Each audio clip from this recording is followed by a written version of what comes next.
Las aves no son las únicas que acompañan la palabra observación, pero los puntos de encuentro y diferencias con una de las actividades primas resulta muy interesante. Cordial saludo a todos, esto es Un impertinente observador de aves, en este episodio, amigo o enemigo de la observación de aviones a la de aves y de regreso.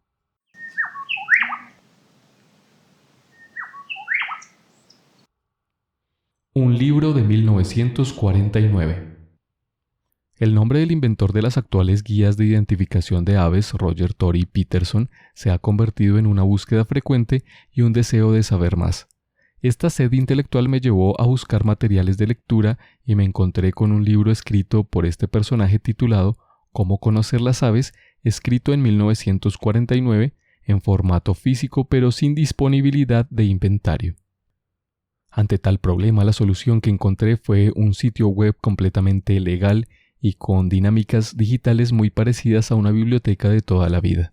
Se trata de Internet Archive, una biblioteca digital que permite el acceso universal a todo el conocimiento y que actúa como una máquina del tiempo que preserva libros digitalizados, entre ellos el que se ha convertido en mi referente favorito, Roger Tory Peterson.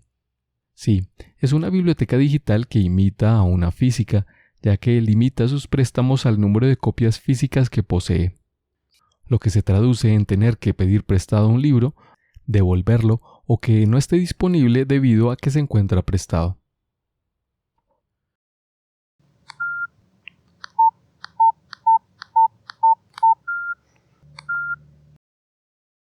Una contraportada muy interesante. La contraportada de cualquier libro, es decir, la tapa de atrás, contiene toda la estrategia comercial del material de lectura en cuestión. La información allí contenida tiene como objetivo vender el libro. El texto allí fijado grita «léeme» o «cómprame». Resulta que en la contraportada del libro de Peterson de 1949, Cómo conocer las aves, encontré un concepto muy interesante. Plane Spotting. Este libro promete a aquellos que le dediquen tiempo que lograrán que la identificación de aves sea tan rápida y precisa como el avistamiento de aviones.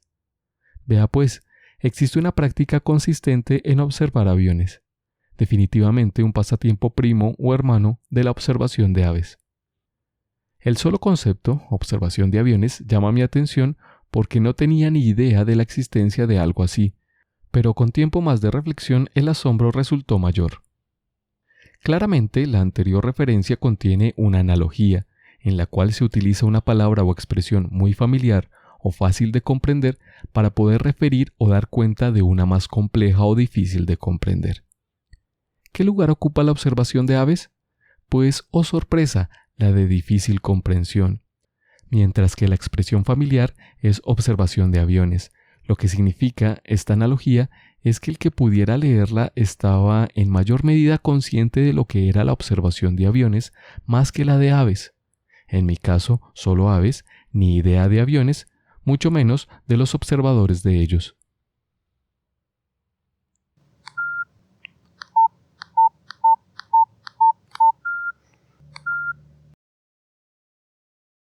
¿Qué es la observación de aviones?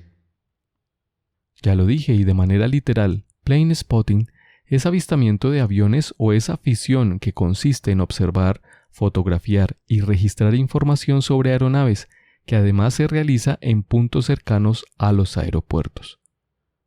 Esta práctica incluye registrar matrículas, para algunos de sus aficionados el dato más importante ya que permite identificar la individualidad del aparato, cuando esa persona lo vio por primera vez, si tuvo cambios de pintura o si fue vendido a otras aerolíneas.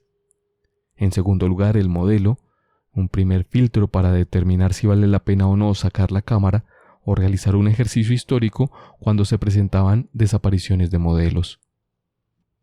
Por último, la ruta para, por ejemplo, ver un avión en un aeropuerto en el que rara vez llega o si el avistamiento obedece a un desvío por mal tiempo. Plane por aeroplane o en su forma abreviada y coloquial, y spotting, el gerundio del verbo to spot, que significa avistar, descubrir, reconocer o identificar visualmente. La fecha de publicación del libro y la alusión a la práctica de la observación de aviones no es para nada arbitraria, 1949, luego de la Segunda Guerra Mundial. El avistamiento de aviones es una práctica hija o descendiente directa de esta confrontación que se desarrolló entre 1939 a 1945, al menos desde el punto de vista europeo. Y de ahí el nombre de este episodio, amigo o enemigo. Eso era lo que hacía un vigía militar, identificar un objeto en movimiento en el cielo para determinar si atacaría o seguiría de largo.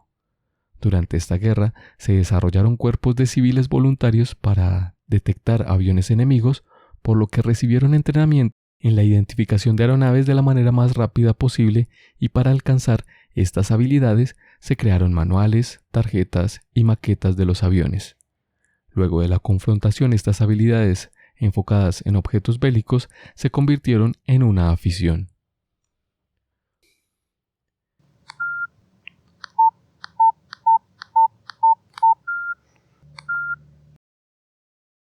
Ahora bien, ¿y esto qué tiene que ver con la observación de aves?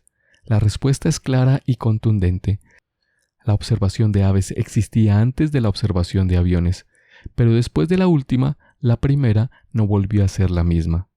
Así, la observación de aves inspiró a la de aeroplanos y después tomó de esta última la identificación a alta velocidad, bajo presión y basada en siluetas en lugar de color o plumaje. Como eslabón entre estos dos mundos aparece el nombre del padre de las actuales guías de identificación de aves, Roger Tory Peterson.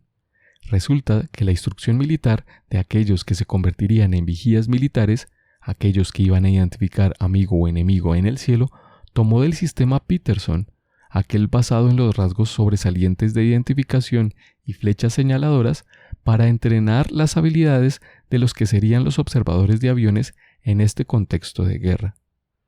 No obstante, al terminar la guerra, nuestro personaje Peterson aplicó sus experiencias en el marco de la confrontación bélica a las guías de aves.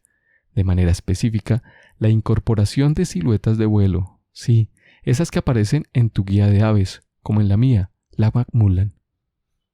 De ahí que el libro en cuestión, Cómo conocer las aves, y esa fecha, 1949, mencione en su contraportada marcas de vuelo, siluetas y estilos de vuelo, para, insisto, lograr que la identificación de aves sea tan rápida y precisa como el avistamiento de aviones.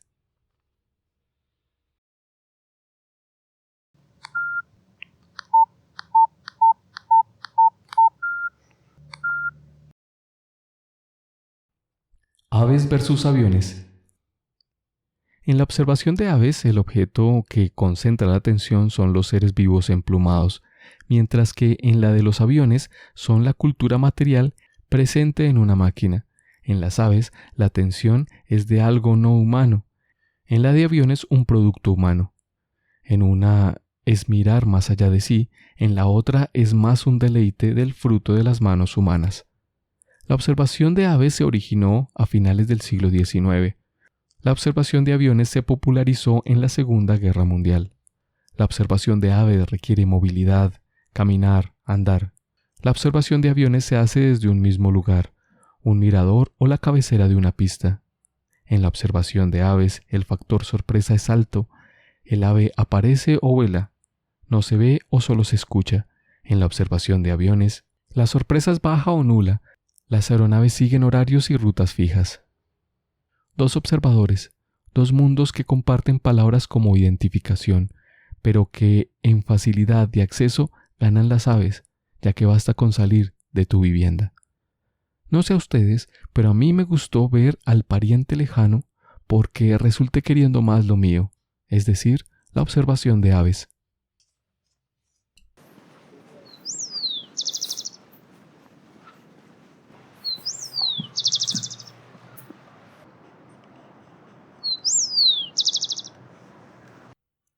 Si quieres escuchar este podcast con la mejor calidad de audio, ingresa al sitio web impertinenteobservadordeaves.com. Allí encontrarás el archivo sonoro de este proyecto y una opción para que colabores con él. No te preocupes por ser más productivo o si eres un experto en aves, lo más importante es detenerse a mirar.